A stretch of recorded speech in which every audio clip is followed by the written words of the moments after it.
म्हणून तर भगवान परमात्मा येत नाही. मग ज्याने पाहिजे काय केलं, पहिलं आपलं घर बघितलं, आपलं घर शोधलं. आणि माणसाने नव्यात आलेल्या जीवाने कधी आपलं घर शोधावं.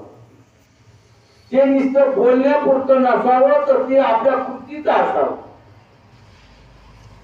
ज्यानेबाईने आपलं घर शोधलं, पण शोधत असताना ज्यानेबाईने काय केलं, पहिले डोळे मिटले, झाकले डोळे,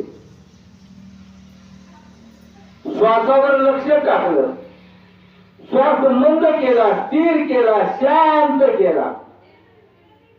आणि त्यावर नामदेव महाराजांनी सांगितलेला जे वाक्य आहे, जो बोध आहे, तो बोध त्या श्वासरूपी पाळण्यात टाकला. आणि मग जनाबाईने आपलं घर बघितलं, आतलं. तर जनाबाईला आपल्या घरामध्ये 3 पुरुष दिसले. का हे पुरुष जर आपल्या घरात असले, जोपर्यंत आपल्या घरात आहे तोपर्यंत भगवान परमात्मा आपल्या घरात वास्तव्य करू शकत नाही. कळालं जनाबाईला 3 पुरुष दिसले. आता 3 पुरुष कोण दिसले?